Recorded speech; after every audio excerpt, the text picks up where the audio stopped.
Isang babaeng namumuhay ng nag-iisa ang nagising isang gabi at nakita ang isang estranghero na nakahiga sa tabi niya. Gayunpaman, pagkalipas lamang ng ilang araw, nagpakasal sila. Isang taon bago nito, hiwalay si Injung ng kasintahan niya sa loob ng 8 taon.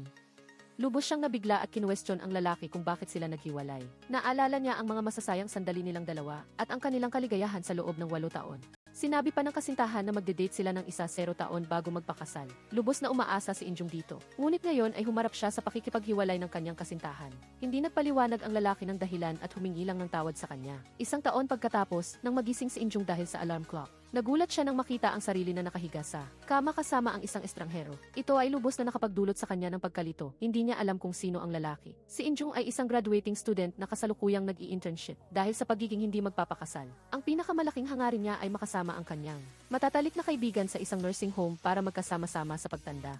Tumanggi siya sa mga inayos na pakikipag-date at hindi rin interesado sa natural na pag-ibig. Para sa kanya, ang pakikipag-date ay dapat may panimula ng pagsasama sa pagtulog, na sinusunod ang kasabihan na matulog muna, umibig mamaya. 12 oras bago, habang tinatapos niya ang exhibition, nakatanggap siya ng text message mula sa kanyang matalik na kaibigan na nagmamadali sa kanya na pumunta sa tagpuan. Sa sandaling iyon, inanyayahan din siya ng 2 kasamahan na mag-beer, bilang pagbati sa kanya. Pagkatapos, lumapit si Manager Seo at nagbigay ng utos dahil kailangan nilang maghanda para sa exhibition. Kaya hiniling niya kay Injung na mag-overtime kasama niya. Dahil dito, umalis ang 2 kasamahan ng hindi nasisiyahan. Ngunit pagkatapos, sinabi ni Manager Seo kay Injung na alam niya na may lakad si Injung at kailangan niya mag-final exam bukas kaya sinabi niya iyon. Pagkatapos, hinimok ni Manager Seo si Injung na umalis na kaagad. Nakangiti si Injung at nagmamadaling nagpasalamat kay Manager Seo at umalis sa trabaho. Nang dumating siya sa tagpuan, nalaman ni Injung na niloko lang siya ng kaibigan niyang si Seohee. Paulit-ulit na tumawag si Seohee para magmadali siya. Ngunit wala pa ito sa tagpuan. Lumalabas na nagkita sila ngayon para magkasama na dumalo sa Declaration of Non-Marriage Ceremony. Habang nagpapahayag ang tagapagbigay ng talumpati ng kanyang mga mithiin, dumating si Seohee. Pagkaupo niya sa mesa, agad siyang nagkwento tungkol sa Henry Wright na nakilala niya sa bus.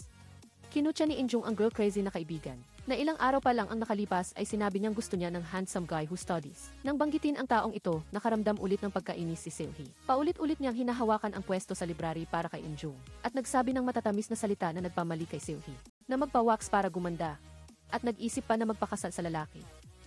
Gayunpaman, nalaman niya kalaunan na isa itong playboy, na kalaunan ay nakulong.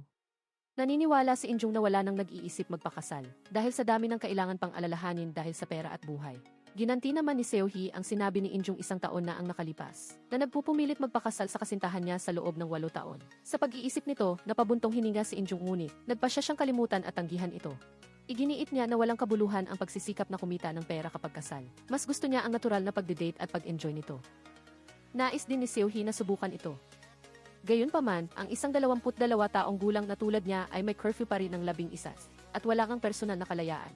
Kaya paano pa ang natural na pagde-date? Ang mga text message ng pagmamadali ng kanyang mga magulang ay nagdulot ng pagkadismaya kay Seohee at naiinggit sa mga umuupa tulad ni Injung. Kaya tinapilitan si Seohee na umuwi. Natapos ang pagtitipon at nang aalis na sana si Injung, narinig niya ang 2 kakilala na nagsasalita ng masama tungkol sa ibang lalaki. Nagtanong siya na ikinagulat ng 2 lalaki. Nagsimula silang magchismisan at inanyayahan si Injung na umupo at nagtanong tungkol sa ex-boyfriend niya. Nabalitaan nilang bumalik na ito mula sa pag-aaral sa ibang bansa. Walang alinlangang sinabi ni Injung na wala siyang alam dahil hindi na sila nagde-date. Nang marinig ito, nagkatinginan ang 2 senior nang may pagkakahiya. At bago pa man may masabi, umalis na si Injung. Habang pauwi at inaalala ang kanyang ex-boyfriend, nagmura si Injung at hiniling na mamatay ito. Sa sandaling iyon, may tumawag mula sa likuran. Lumabas na napulot niya ang maling paper bag ng isang junior. Nahihiyang humingi ng tawad si Injung at ipinagpalit ang bag. Nang makita ang junior na malamig na tumalikod at umalis, sinunggaban agad ni Injung ang gintong pagkakataon at sinabing ililibre niya ito ng masarap na pagkain. Pinapayuhan itong huwag nang bumalik sa kainan na iyon dahil may maraming kakaibang tao doon. Ngunit matigas itong tumanggi. Nagduda ito na ang sinumang nagsasabing ililibre siya ng masarap na pagkain ay hindi dapat sundan dahil may masamang intensyon sila. Nang marinig ito, tumalikod si Injung at umalis. Ngunit totoo nga na puro kasinungalingan ang salita ng lalaki. Sa sumunod na sandali, nagsisi ito at nagtanong kung anong masarap na pagkain ang ililibre sa kanya ni Injung. Ngumiti si Injung at nagulat ang junior. Hindi niya inasahan na sila ay upo sa bubong at inom ng makgeolli rice wine. Pakiramdam ni Injung ay nakita na niya ang junior sa kung saan. Ngunit nang banggitin niya ang mga lugar na naaalala niya, tinanggihan lahat ito ng junior. Sa huli, nagpa siya ang junior na kung nagkita man sila, ay nagkasalubong lang sila sa pasilyo nang hindi sinasadya. Nang marinig ito, lumingon si Injung upang tingnan ang paligid at napahinga na napakaganda ng tanawin gayon. Gayunpaman, hindi ito naramdaman ng junior. Bilang isang mahusay na tagamasid, napansin ng junior na parang may problema si Injung. Alam ng junior na nagpapanggap lang si Injung na okay. At nagtatangkang magpakita na maayos lang siya. Sa wakas, hindi na napigilan ni Injung at ikinuwento ang tungkol sa paghihiwalay nila ng kasintahan niya sa loob ng 8 taon. Ramdam ni Injung na ang lahat ay napakakomportable na pag-usapan ang buhay ng iba, ngunit hindi ito madali para sa kanya. Hindi inaasahan na nagkita ang dalawang kaluluwang may parehong damdamin at ang resulta ay humantong sa isang hindi makontrol na sitwasyon. Pakiramdam ni Injung ay nababaliw na siya dahil hindi niya inaasahan na makasama si Junsu, ang junior, sa magdamag. Naalala ang masidhing sandali kagabi at ang magulong kwarto sa kanyang tabi. Nagmamadaling umalis, mabilis na hinawakan ni Junsu ang kamay niya at nagtanong kung saan siya pupunta. Sa klase, ang masidhing eksena kagabi ay nanatili sa isip ni Injung, na nagpahad lang sa kanya na mag-concentrate sa pagsusulit. Ikinuwento ni Injung ang nangyari kagabi sa kaibigan niyang si Seo Hoin. Hindi inaasahan na habang nakikinig sa drama, hindi nakalimutan ng kaibigan na magdagdag pa sa sitwasyon. Tinanong ni Seo Hoin si Injung kung bakit siya nahihiya dahil gusto naman niya ang magde-date pagkatapos ng isang gabing magkasama. Sa totoo lang, nagkunwari lang si Injung dahil patuloy siyang tinatanong ng junior kung okay lang siya. Hindi, ngunit nahihiya siya dahil ginawa niya iyon habang lasing. Bukod pa rito, junior pa niya ito sa parehong universidad. Nang marinig ito, nagtaka si Seo Hoin kung hindi ba naaalala ni Injung kung gaano kasaya ang bahagi sa kama. Iyon ang pinakamahalagang bahagi, kaya paano kung hindi niya ito naaalala? Naramdaman ni Injung na baka hindi siya ang tipo ng tao na bagay sa sex first, love later. Gayunpaman, sa junior na ito mula sa parehong departamento. Kung mas lalo siyang umiiwas, mas madali silang magkita. Nang makita ni Seo Hoin si Junsu, gusto niya itong batiin. Ngunit nahihiya si Injung kaya nagmamadali niyang hinila ang kaibigan upang umalis. Ngunit nagkita pa rin ang mga nag-aaway. Lumipat si Injung sa isang bagong bahay na nagplano na magsimula muli ng kanyang buhay. Habang nagtatapon siya ng basura, nakita niya si Junsu na pabalik ng walang gana. Kahit sinadya niyang magtago sa likod ng puno, umaasang hindi siya makikita ni Junsu. Gayunpaman, naglakad si Junsu patungo sa kanya. Gusto pa sanang umiwas ni Injung pero tinawag siya ni Junsu. Agad sinabi ni Injung na mag-uusap na lang sila mamaya, kapag mas maganda na ang pakiramdam niya. Ngunit tinanong siya ni Junsu kung hindi ba siya karapat-dapat makipag-date. Matapos ang isang gabing magkasama, gaya ng sinabi niya, nagmamadaling nagpaliwanag si Injung na hindi iyon ang ibig niyang sabihin. Ngunit pakiramdam ni Junsu ay iniiwasan niya ito.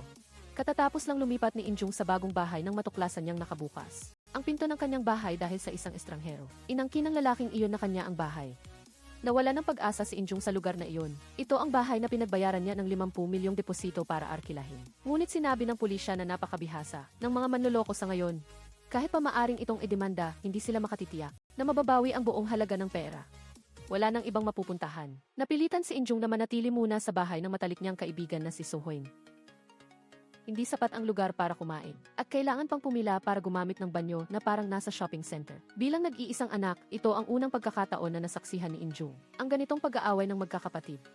Upang hindi na makagulo pa sa bahay ng kanyang kaibigan, nagpasya si Injung na mabilis nang umalis. Lumapit siya sa alam lahat na pinuno ng kapitbahay para humingi ng tulong. Nang malaman niyang ang mga bagong kasal ay makakatanggap ng tulong pinansyal sa pag-upa ng bahay, biglang may ideyang sumagi sa isip ni Injung na mag-post ng advertisement na naghahanap ng mapapangasawa sa isang kontrata. Matapos gawin ang poster, nakipagkita si Injung sa isang sikat na manunulat. Sa pangkalahatan, hindi niya inaasahan na ang taong hinahangaan niya noon pa man ay ang dati niyang kasintahan. Sa pag-iisip pa lang na kailangan pa niyang makasama sa trabaho sa hinaharap, sobrang nagalit si Injung kaya pumasok siya sa banyo at nagbuga ng isang litanya ng galit na salita. Pagdating sa bahay, agad niyang itinapon ang lahat ng mga larawang ilustrasyon na naipon niya sa basurahan. Nagalit si Injung dahil ang dati niyang kasintahan ay hindi lang siya iniwan para sa sarili nitong kinabukasan, kundi hindi pa pinansin ang 8 taong pagmamahala nilang dalawa. Para sa kanya, mas importante siya kaysa kay Injung. Subalit ngayon, bumalik ang lalaking iyon para hanapin si Injung. At mahinahong nagtanong kung maayos ba ang buhay niya.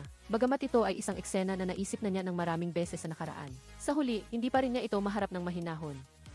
Kung sana ang dati niyang kasintahan ay hindi mas maganda ang buhay kaysa sa kanya. At sana ay nagdurusa siya ng matindi, mas mabuti sana. Ngunit ang masaklap na katotohanan ay ang buhay niya mismo ang magulo.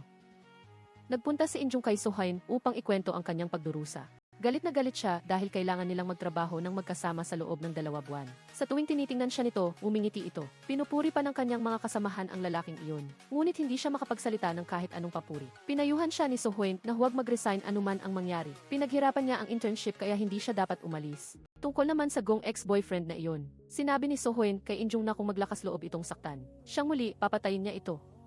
Pagkatapos, sinabi ni Seo Hoin na kung talagang nainis si Injung, pwede na rin siyang mag-resign. Marami pang ibang kumpanya na maaaring pagpilian ni Injung. Gayunpaman, maging ang notification slip para sa paghahanap ng mapapangasawa sa isang kontrata na ipinaskil niya ay kinutya ng kanyang kaklase. Lahat ng ito ay nasaksihan ni Jinsu. Mukha siyang malalim ang iniisip ngunit nang maalala niya ang eksena kung saan nagkita sina Jinsung at ang ex-boyfriend para sa trabaho. Pagkatapos, umalis si Injung ng malungkot, hindi niya maiwasang makaramdam ng sakit. Nang marinig niyang tinutukso ng kaklase si Injung, ipinagtanggol siya ni Jinsu. At minura pa ang mga kaibigan na iyon bilang mga tanga. Hindi sinasadyang narinig din ni Injung ang mga bagay na ito. Sinisi niya si Jinsu kung bakit nag-aaksaya ng emosyon sa ganitong uri ng tao. At nagpatuloy sa pagpapaskil ng poster sa bulletin board bago umalis. Nang makita ito, agad na hinabo ni Jinsu si Injung. At tinanong siya, gusto mo bang pakasalan ako? Magpakasal tayo. Ipinahayag ni Injung na hindi biro ang sitwasyon niya. Na ito ay isa lamang kontratang kasal. Na iba sa one night stand o simpleng pakikipag-date.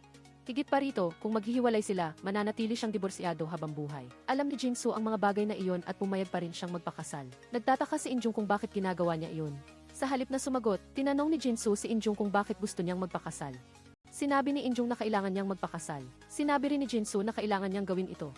Pagkatapos, magkasama silang pumunta para punan ang mga papel. Nagpunta si Jinsu para punan ang registration form ng kasal at pagkatapos, magkasama silang lumipat ng mga gamit sa iisang bahay. Hindi pa nakakita ng bagong kasal na mag-asawa na ganoon kalayo ang loob sa isa't isa. Na kailangan ng gumawa ng kontrata pagkalipat pa lang sa bagong bahay. Para sa benepisyo ng alawan sa pag-upa, nagdesisyon si Injung na magkaroon ng kontratang kasal kasama ang mas bata niyang katrabaho. Ngunit walang emosyon sa pagitan nilang dalawa, bukod sa minsang nagkaroon ng gabi pagkatapos ng kalasingan. Masasabing magkasalungat ang kanilang pamumuhay. Kaya gumawa silang dalawa ng isang kontrata na nagtatakda na huwag makialam sa buhay ng isa't isa dahil magkaiba sila ng mundo.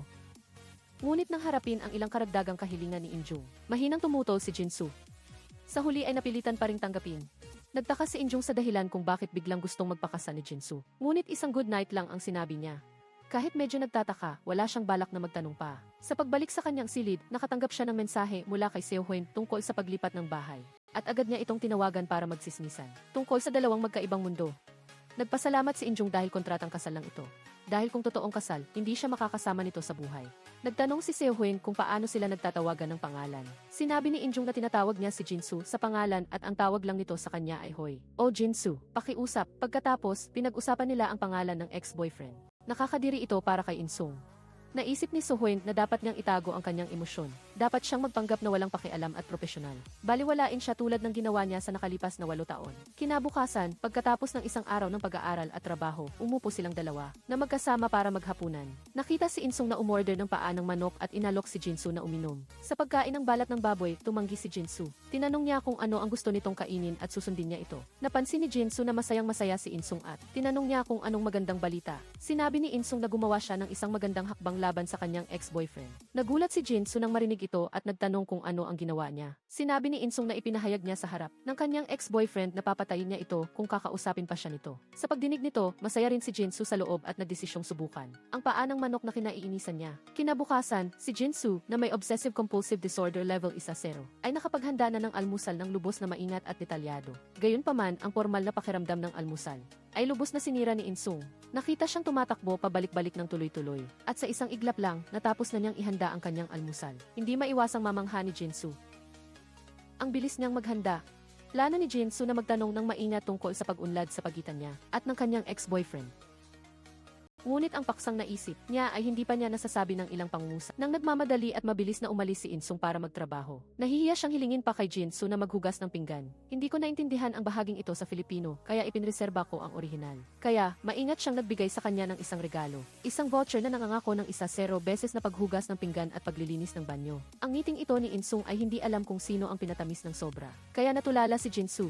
Nang makarating sa kumpanya, inanyayahan ng team leader si Insung na sumama sa kanya sa isang business trip. Gayunpaman, si Insung ay hindi inaasahan na ang una niyang business trip sa kanyang buhay ay interviewin ang ex-boyfriend na labis niyang kinaiinisan. Ang masalimuot na profesional na relasyon na ito ay hindi niya matanggihan. Pagkatapos ng trabaho, agad na nagreklamo si Insung sa kanyang matalik na kaibigan na si Sohwen. Nag-schedule silang uminom ng ilang baso mamayang gabi. Ang resulta, abala si Jinsu sa pagbabasa ng nobela nang biglang lumitaw si Insung sa harap niya. Kaya nagulat siya.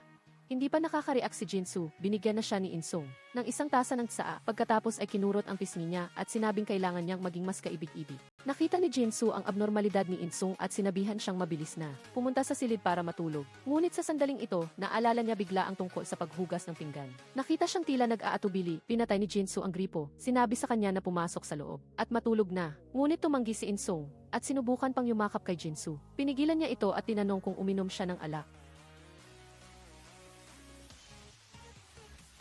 Kaagad pagkatapos, si Insung ay nahiga sa bisig ni Jinsu, at mahimbing na natulog ang kapaligiran sa paligid, ay biglang napuno ng matamis na lasa.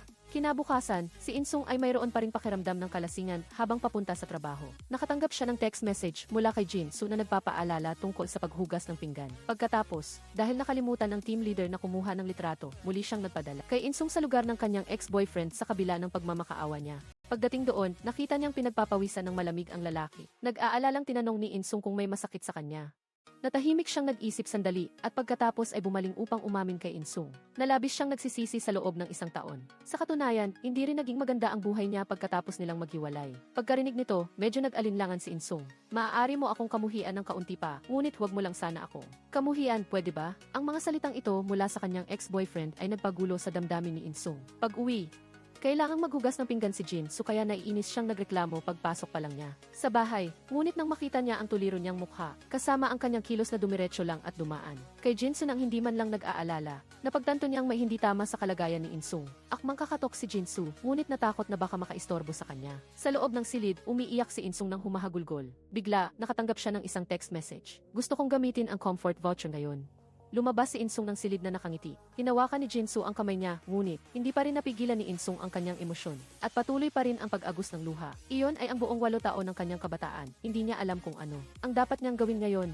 Mahinang sinabi lang ni Jinsu na kumain siya ng kahit ano. Nakaupo silang dalawa sa hapagkainan, nagtanong si Insung kung hindi ba siya nagulat. Dati, galit na galit siya at isinumpa niya ang lalaki, ngunit ngayon, siya ay nag-aalinlangan. Nag-alala si Jinsu na baka may balak siyang makipagbalikan, kaya pinaalalahanan niya si Insung na huwag mag-alinlangan dahil maaari siyang iwan ng lalaki anumang oras. Huwag din niyang kalimutan ang katotohanan na siya ay sinipa. Naramdaman ni Insung na siya ay napakatanga. Hindi maintindihan ni Jinsu kung ano ang sinabi ng ex-boyfriend na nagpaalinlangan sa kanya ng ganoon. Sabi ni Insung na nakaramdam lang ng pagkakasala at pagsisisi ang lalaki, kaya nag-alinlangan lang siya ng kaunti dahil sa mga salitang iyon ng kanyang ex-boyfriend. Gayunpaman, si Jinsu lang ang nakakaalam na sinabi noon ng lalaking iyon na hindi niya kailanman pagsisisihan ang kanyang desisyon. Alam ni Jinsu na wala siyang karapatang ilantad ang lalaki at ito ang nagparamdam sa kanya ng matinding inis. Dahil noon, nang hindi sinasadyang magkita sina Insung at ang ex-boyfriend, nakilala niya na ang lalaking iyon ang nagnakaw ng kanyang pagkakataon para mag-aral sa ibang bansa. Hindi lang iyon dahil sadyang nagpakalat ng chismis ang lalaki. Naginamit niya ang impluensya ng kanyang mga magulang, kaya niya nakuha ang scholarship. Dahil doon, kinailangan niyang tiisin ang maraming paninira at kailangan pa niyang mag-absent sa pag-aaral ng 1 taon. Malinaw na ang orihinal na layunin ni Jinsu nang lapitan si Insung ay upang makapaghiganti sa lalaking iyon. Ngunit ngayon, ang nararamdaman ni Jinsu ay napakakomplikado. Kinabukasan, bago pumasok sa trabaho, mariing sinabi ni Insung sa kanya na kung sasabihin niyang muli sa kanya na siya ay nag-aalangan, muli, sermonan niya sana siya ng husto. Ayaw ni Jinsu, sinabi niya, kung mahihirapan siya sa susunod, maaari niya siyang gamitin anumang oras. Tutal, nagpakasal silang dalawa para samantalahin ang isa't-isa. Samantalahin niya lang siya at gayon din siya. Tumango si Insung na parang naintindihan niya at hindi. Sumang-ayon, pagkatapos ay masaya siyang nagpaalam sa kanya at umalis para pumasok sa trabaho. Nang dumating si Jinsu sa paaralan, hindi niya pa rin makalimutan ang hitsura ng kalungkutan ni Insung kagabi kaya nag-text siya sa isang senior at nagtanong kung paano panatilihin ang isang tao kapag sila ay nag-aalinlangan sa harap ng dating kasintahan. Nang tanungin kung bakit niya gustong gawin iyon, nag-alinlangan si Jinsu sandali at pagkatapos ay sinabi na dahil hindi pa siya nakakaganti, kaya hindi siya dapat magkaroon ng damdamin para sa lalaki. Nagtanong ang senior kung hindi ba may nararamdaman na si Jinsu para sa babae. Agad na itinanggi ni Jinsu, ngunit alam niya lang ang tunay niyang damdamin. Muli, nagkaroon ng panayam si Insung sa kanyang ex-boyfriend. Gusto niyang imbitahan siya at ang kanyang kasamahan na mag-hapunan, ngunit may gagawin ang kasamahan kaya tumanggi at si Insung lang ang pumunta. Nagtanong siya tungkol sa kalusugan ng kanyang ex-boyfriend. Dali-dali siyang humingi ng paumanhin tungkol sa nangyari noong araw na iyon at sinabing may sakit siya noon kaya hindi siya nasa matinong pag-iisip. Nang ihatid ang pagkain, maingat pa siyang humingi ng sili para kay Insung. Pagkatapos, iminungkahi niya kay Insung na i-unblock siya dahil gusto niyang makipag-ugnayan sa kanya tungkol sa trabaho. Pagkatapos, inanyayahan niya itong makipaghapunan sa kanya pagkatapos ng trabaho. Nang naglilinis ng bahay si Jinsu, nabasa niya ang mensahe na nakadikit sa ref ni Insung. Pagbukas ng ref, nakita niya ang lata ng inumin na espesyal na binili ni Insung para sa kanya. Walang tigil ang pagngiti sa gilid ng kanyang labi habang kumakain ng ice cream na binili ng kanyang asawa at gumagawa ng gawaing bahay. Nakaramdam siya ng enerhiya. Gayunpaman, dahil wala si Insung sa bahay, naramdaman ni Jinsu ang hindi pangkaraniwang pagkawalang laman. Kinuha niya ang kanyang telepono at gusto siyang i-text, ngunit nag-alinlangan at binura iyon. Nang makita ang forecast ng panahon na umuulan, agad siyang kumuha ng payong at sinundo si Insung pagkatapos ng trabaho. Sa totoo lang, ito ay isang palusot lang niya. Nagulat si Insung nang makita si Jinsu sa gate ng kumpanya. Sabi ni Jinsu na sinundo niya siya dahil nag-alala siyang muli siyang mag-aalinlangan. Inamin ni Insong na baka masermonan na siya ng lalaki at masermonan pa ng husto. Sinabi ni Jinsu na umuwi na sila at mag-usap pa, ngunit sinabi niyang may lakad siya. Sa sandaling iyon, lumabas ang kasamahan niya, nakita si Jinsu at nagtanong kung sino siya, kung boyfriend ba niya. Nahihiyang gusto sanang itanggi ni Insong, ngunit nakita niyang lumabas ang ex-boyfriend. Agad niyang inamin na si Jinsu ang kanyang boyfriend.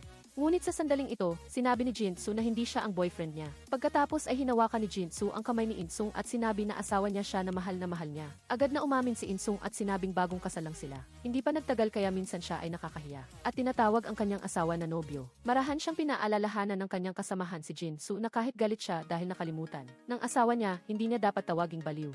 Ngunit sinabi ni Jinsu na iyon ang hiling ni Yendong. Sinabi ni Yendong na gusto niyang sinisigawan, lalo na ang ganoong sigaw ng pagmamahal. Nagtataka ang kasamahan kung kailan sila nagpakasal at walang sinuman ang nakaalam. Sinuportahan ni Jinsu ang pagkakataon na sabihin na nagpaplano siyang magdaos ng housewarming party at iminungkahi kay Yendong na imbitahan ang mga kasamahan sa bahay sa katapusan ng linggo. Narito rin ang ex-boyfriend kaya inimbitahan din siya ni Jinsu. Upang hindi makatanggi ang ex-boyfriend, nagpaalam siya sa kanila at umalis kasama si Yendong. Hindi kailanman inakala ng ex-boyfriend kahit sa panaginip. Isang taon pa lang silang naghihiwalay at nagpakasal na ang kabilang partido. Hindi maintindihan ni Yendong kung ano ang iniisip ni Jinsu at nagreklamo tungkol sa pag-imbita nito ng ex niya sa bahay. Nagpakita ang matalik na kaibigan na si So-hwen bilang isang matalino. Sinabi na baka may gusto na itong si Jinsu sa kanya. Kahit napuspusan itong tinanggi ni Yendong, ang isang bagay na kasing linaw ng araw ay hindi makakalampas sa matalik at mapagkakatiwala ang kaibigan. Sa araw ng housewarming party, determinado si Jinsu na magkaroon ng isang malaking pagpapakita ng pagmamahalan. Ngunit pagkatapos linisin ang sala, hindi ito mukhang isang honeymoon room. At bukod pa rito, anong bagong kasal ang natutulog sa magkaibang kwarto? Kaya agad silang kumilos at totoo na ang pagtutulungan ng babae at lalaki ay nagpapatrabaho ng walang pagod. Naghanda na sila para sa labanan ngayong gabi. Ang natural at matamis na atmosfera na ito. Talaga bang silang nagpapalitan ng pagmamahalan? Pareho silang nakahiga sa kama at nagkatinginan. At nagpahayag na ito ang tamang pakiramdam ng mga bagong kasal. Tinanong ni Jinsu kung mahusay ba siyang magsinungaling. Hindi sigurado si Yendong tungkol sa kakayahan niyang iyon. Ngunit naniniwala siya na sa isang krisis ay matutulungan siya nito. Gayunpaman, nagsimula silang magkaroon ng sakit ng ulo. Tungkol sa menu para sa hapunan ngayong gabi, mahusay si Jinsu sa pag-iihaw ng karne, at mahusay naman si Yendong sa pagkain ng karne. Sa gitna ng mapagmahal na titig at ng matatamis na interaksyon na ito, damang-dama ang milyon-milyong beses na pinsala. Gayunpaman, matamis sila sa isa sa buong hapon ngunit hindi pa rin makapagpasya. Sa menu para ngayong gabi, sa huli, kailangan pa ring umasa sa kasangkapan sa pagluluto ng matalik na kaibigan na si So-hyun upang tumulong. Pero kung ganito kapuno ang paghahanda, paano kung hindi pumunta ang mga ex? Ngunit hindi inaasahan. Sa susunod na sandali, tumunog na ang doorbell. Agad silang nataranta. Mabuti na lang at sa mahalagang sandali ay pinaalalahanan sila ng matalik na kaibigang si So-hyun. Nagmamadali silang nagpalit ng magkatugmang damit na parehong kulay. Ang mga kasamahan ay patuloy na humahanga sa hitsura nilang dalawa. Sa sandaling binanggit ni Yendong ang tungkol sa ex-boyfriend, pumasok na ito. Ang housewarming party ay agad na naging isang nakakabahalang larangan ng digmaan. Nagtanong ang kasamahan kung kailan sila nagpakasal. Habang hindi pa alam ni Yendong kung ano ang isasagot, agad sumagot si Jinsu na bago pa man siya magsimulang magtrabaho. Ang tsismosa nilang kasamahan ay hindi na nakatiis. Agad itong nagmungkahi na maglaro ng truth or dare na mas nakakahiya. Nagtanong si So-hyun sa ex-boyfriend kung ilang tao na ang nakarelasyon niya. Agad niyang sinagot na isa lang. Pagkatapos ay tinanong niya si Yendong kung masaya ba ito. Hindi, agad niyang sinabi na siya ay labis na masaya. Nagtanong ang kasamahan kung ano ang gusto ni Yendong sa kanyang asawa. Agad na lumabas si Jinsu upang tulungan itong uminom ng alak para sa kanya. Sinabi niya na nahihiya ang asawa niya na magsalita sa harap niya. Bukod pa rito, hindi mahusay si Yendong sa pag-inom. Ang ex-boyfriend ay tumingin sa eksenang ito at naramdaman na umasim ang kanyang puso. Napilitan siyang bumaba ng mag-isa upang magpalamig. Gayunpaman, isang tawag sa telepono ng tsismisan mula sa isang dating kaklase ang biglang dumating at nagpaalam sa kanya ng katotohanan tungkol sa kasunduan sa kasal ni Yendong. Pagbalik, nilayan niyang ilantad silang dalawa. Kaya tinanong niya kung talagang kasal na ba sila. Hindi inaasahan, ang halik ni Jinsu ay muling nagpatumba sa kanya. Sa depensa, tinanong ni Jinsu kung maaari bang palitan ng kilos na ito ang sagot. Pagkatapos ng party, dinala ni Jinsu ang lasing na si Yendong sa kwarto. Pagkatapos niyang asikasuhin si Yendong, naramdaman din niyang nahihilo ang kanyang ulo. Plano niyang umalis ngunit hindi inaasahang biglang hinila ni Yendong ang kanyang kamay. Gusto mo ba ako? Kinabukasan, naghanda si Yendong na pumasok sa trabaho. Upang hindi magising si Jinsu, lumakad siya ng mahina sa silid. Ngunit hindi niya alam na siya ay gising na sa buong gabi, nagpapanggap lang na natutulog nang bumukas ang pinto upang kumuha ng mga gamit. Nakita ang pagod na hitsura ni Yendong. Ang kuryosong kasamahan ay lumapit at nagkwento tungkol sa gabing lasing siya at walang matandaan. Kaya humiram si Yendong ng sarili niyang kwento upang magkwento. Naramdaman ng kasamahan na nagmamayabang si Yendong dahil mas gusto siya ng asawa niya kaya hindi siya makatarungan sa kanya. Dahil sa pag-ibig na nagpamanhid sa kanyang isip mas natural pa siyang humarap sa ex-boyfriend. Sinabi niya sa ex na masaya ang party at nagpasalamat siya sa pagdalo nito. Alam niyang gusto rin siya ng taong gusto niya, si Yendong, ay nagsimula na ring lihim na magpahayag ng pagmamahal. Nag-text siya kay Jinsu para tanungin kung gising na ito. Gusto niya siyang pasalamatan sa pagtulong sa kanya sa paglilinis kagabi. Kaya gusto niya itong imbitahan sa hapunan. Tuwang-tuwa si Jinsu nang matanggap ang text message niya na nag-aanyaya sa kanya na magkasalo sa hapunan. Kaya siya ay tumalon-talon sa sofa. Dahil walang laman ang refrigerator, iminungkahi niya na pagkatapos ng trabaho, ay magkasama silang magpunta sa supermarket ni Yendong. Ang mga taong nalulunod sa pag-ibig ay mayroong hindi gaanong malaking puwersa sa pagsira, ngunit may mataas na pinsala. Habang nagtatrabaho, hindi mapigilan ni Yendong nang umiti sa pag-iisip. Kay Jinsu, ang eksenang ito ay nagparamdam sa ex na hindi mapalagay. Si Jinsu naman ay nagkaroon ng napakalubhang after effect pagkatapos ng gabing iyon. Malinaw na hindi na siya makaalis. Sa katotohanan na ang nasa isip niya ay ang imahe lang ni Yendong at ang tanong na, gusto mo ako? Hanggang sa huli ay nakapagsalita siya, gusto kita. Bilang resulta, sa susunod na sandali ay natanggap niya ang text message ni Yendong na nakikipagkita sa kanya sa supermarket. Sila ay naglibot sa supermarket at sa isang iglap ay natapos na ang kanilang hapunan. Kaya si Jinsu ang naghugas ng pinggan. Gayunpaman, ang mga nagmamahalan ay kailangang mag-flirt kahit na naghugas ng pinggan. Pagkatapos ng mahabang araw ng pagpapahirap, hindi na nakatiis pa si Jinsu. Gusto mo ba ako? Lumapit si Jinsu at hinalikan si Yendong bilang pagpapatunay ng pagmamay-ari. Matutulog ba tayo ng magkasama? Sinabi ni Jinsu na mayroon siyang gustong sabihin sa kanya, ngunit sinabi ni Yendong na maaaring sabihin ang isyong iyon sa huli. Kailangan nilang bumalik sa pangunahing bagay na nakabinbin pa. Kinabukasan, nagising si Jinsu at natuklasan na umalis na si Yendong. Kahit na may kaunting pagkadismaya, masaya siya nang matanggap ang text message ng kanyang asawa. Gayunpaman, ang mga salitang hindi nasabi kagabi. Ang dahilan kung bakit nilapitan niya si Irong ay para makapaghiganti. Dahil may oras pa, balak niyang magtapat ngayong hapunan. Samantala, si Irong, na lubos na umiibig ngayon, anuman ang sabihin ni Jinsu, hindi niya mapigilan ang damdamin niya para dito. Nag-text si Jinsu sa kanya na umuwi ng maaga at magluluto siya ng hapunan para sa luha nilang dalawa. Sa pagkakataong ito, gusto niyang sabihin ang hindi niya nasabi kagabi. Naramdaman ni Irong na napaka-cute ni Jinsu. Ngunit, nakatanggap siya ng tawag mula sa matalik niyang kaibigan na si Sohyun at narinig ang mahina at pabulong niyang boses. Pagkatapos mag-isip-isip, kinailangan niyang kanselahin ang hapunan nila ni Jinsu at pumunta sa matalik niyang kaibigan. Si Sohyun, na nagdurusa dahil sa hindi nasusuklian na pag-ibig, ay biglang niyakap si Irong at humagulgol sa iyak. Nakikinig sa mga reklamo ng kanyang matalik na kaibigan tungkol sa mga problema sa pag-ibig. Si Irong ay nakiramay din ng husto.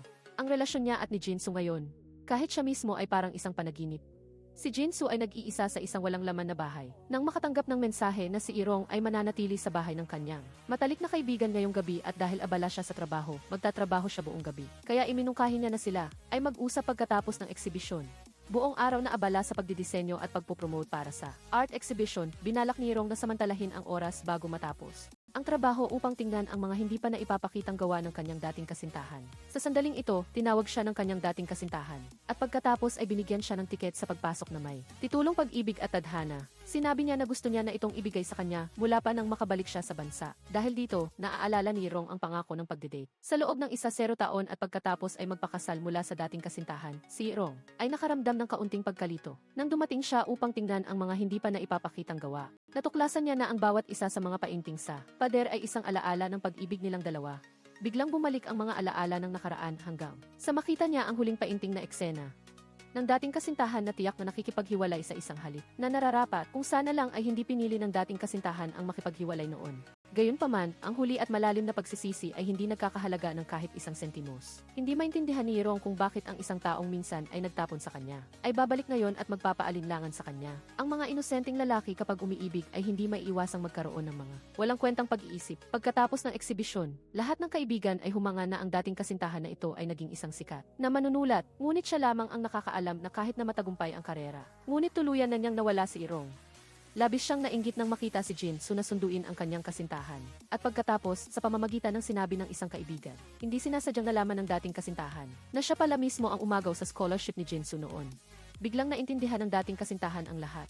Kaya hinanap niya si Irong at tinanong kung nakita na ba nito ang kanyang drawing. Pakiramdam pa rin niya ay nagkasala siya sa kanya at gusto niya itong magpatawad sa kanya ng minsan pa. Gayunpaman, naramdaman ni Irong na walang silbi ang pagpapatawad. Mas mabuting ipagpatuloy na lang niya ang pagiging walang puso tulad ng dati. Inamin niya na pagkatapos niya itong makita, bumalik ang kanyang damdamin. Sa tuwing nagtatagpo sila, nalulungkot siya. Ngunit sa puntong ito, nagtapos na iyon.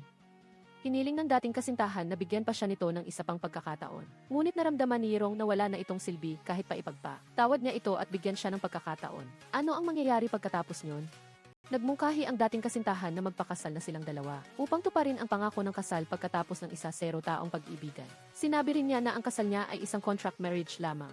Kaya dapat siyang magdiborsyo at bumalik sa kanya. Gayunpaman, diretsang tumanggi si Irong dahil gusto na niya si Jinsu. Pagkasabi nito, tumalikod siya.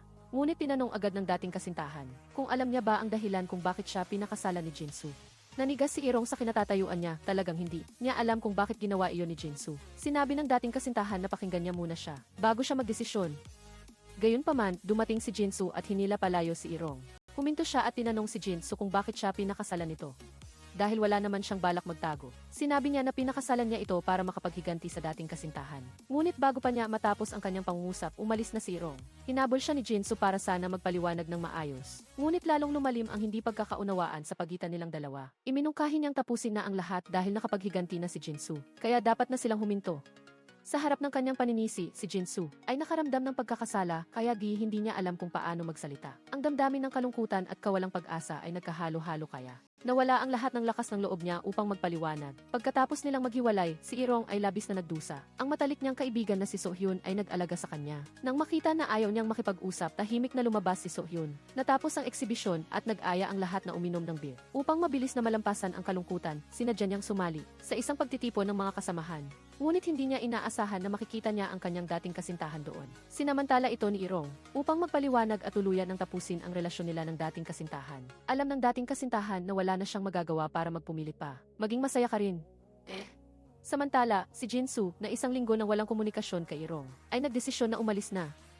Tiningnan niya ang kontratang sabay nilang sinulat noon at bumalik ang mga alaala. Sa simula ay ayaw niyang makipagnegosasyon tungkol sa paglalagay ng iba't ibang gamit sa shared area. Ngunit nang makita niya ang malalaking mata ni Irong na kumukurap at tumitingin sa kanya, puno ng pag-asa, napilitan siyang magbigay. Nang binasa niya ang kondisyon ni Irong na bawal umibig at narinig, ang paliwanag nito na iyon ay isang requirement na parang sa drama. Ngunit marahil pareho silang hindi nakasunod sa kondisyong ito. Tiningnan ni Irong ang dalawang magkasintahan sa campus at naalala rin ang unang pagkikita nila ni Jinsu. Sa loob-loob niya ay hindi maiiwasang makaramdam ng kalungkutan. Nang buksan niya ang kanyang locker, nahulog ang kanyang poster na maihanap ng asawa at muli niyang naaalala si Jinsu. Sa sandaling ito, nag-text siya upang sabihin sa kanya na umalis na siya at maaari na siyang bumalik sa bahay.